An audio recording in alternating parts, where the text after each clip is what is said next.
This video, we're going to be focusing on business owners of estate agents and how you can improve your business this year. So just to give you a little bit of a background and perspective, I used to run an estate agency in Regent's Park, Camden Town, where we had two departments, a sales department and a lettings department. And I also had offices that were in Singapore and Malaysia. And we used to sell a lot of off-plan property for developers. And we used to pick up a multitude of property management, which is the backbone and the key to the business. Regardless of where you're based, there's three sources of income.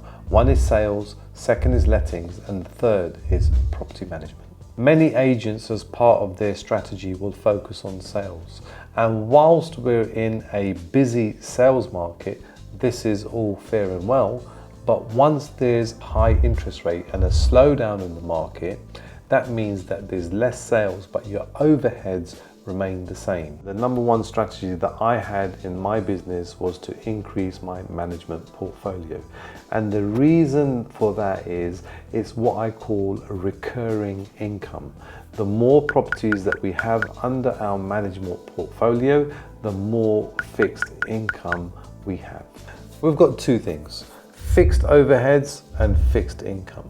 As an example, £500,000 of fixed outgoings, which could include your staff, it could include your rates, your bills, your utilities, photocopying machine and other expenses. And on the right hand side, I've got fixed income from my management portfolio. Now at the bottom, we've got 0 properties under management, which means we've got 0 fixed income. And if we increase that by 1,000 and we're earning £1,000 per management, we're now in £500,000 profit without even doing anything. It's the difference between a retail business and an account business. With a retail business, you're always looking for the next sale or for that customer to walk through the door. And with an account business, which could be somebody like a mobile phone provider, they've already got 500,000 or 1 million people subscribed with a monthly direct debit going out, and that's their fixed income. Another area that you can greatly improve your business is if you invest in building your teams, you're also going to be investing in building a culture for your company and your organization. And in order to do that, you need to invest time, energy and money and work on a strategy in terms of where you want to take your company. With so much competition out there, you may have another 3, 4, 5, 8 agents around your local area, all fighting for the same instruction, whether it be for a house, a flat, for sales or for lettings. And the key question is, what makes you and the people and the team that represent you different? This is where training, culture, and having core beliefs really set you apart. Another area for vast improvements will be customer service. And this is where your team players are focused on high-level customer service for buyers, for tenants, for landlords, and for vendors too. As a central London boutique developer, I often have to speak to agents when it comes to selling my stock. And this means I sometimes have to speak to agents that I don't have a working relationship with. It absolutely astonishes me when I listen to the quality and the caliber of the negotiators on the other end of the phone. I've got a £2 million house, I'm calling you, you've got the chance to potentially market my property and earn your organisation £20,000 to £40,000. The key is being knowledgeable and having a high level of customer service, and that comes from training. There's also other areas like internal communication, the way messages are conveyed or left for other team members. It could be keys scenario and how there's always a problem with keys within estate agencies.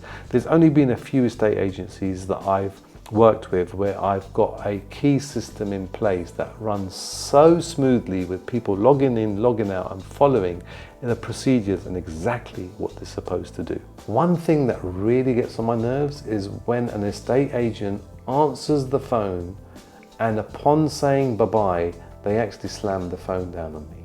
Why do agents do that? It's because they're in estate agency mode. And we don't need you to be in estate agency mode. We just need you to be a human.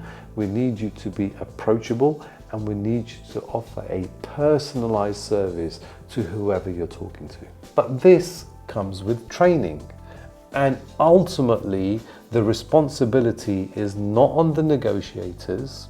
It's actually on the owner of the business, the directors, or whoever it is at the top level of a corporate organization or a chain of estate agencies. It's you. Last year, we helped several estate agencies across London improve their business, and we increased the number of instructions that they had for sales, for lettings, and for property management. It also improved staff morale, and where some of these estate agents did not have an office that had a culture, we encouraged and created a culture that was productive, that was friendly, that was professional, and more importantly, it completely changed and transformed the business, and they are leaps and bounds ahead of their closest rivals to win as many instructions that they're invited to. When it comes to productivity, we have team players that are either bringing us down or lifting us up. And ideally, you want to be able to have as many people around you that are helping you with your journey to create an agency environment and a leading agency in your location. Knowledge is key. The style of property, leasehold versus freehold. What are the legislation changes coming in for lettings? What are the legislation changes coming in for Leasehold Reform Act? Could be something that we could discuss, but that's another video. Is your team up to date with short leases and the Reform Act of this year or last year? And there's various other things that we can improve our professional career. But once again, it all comes with training. It's an excellent time to invest in your business and in your teams. It takes change to make change. And it's time for you guys to make the change too.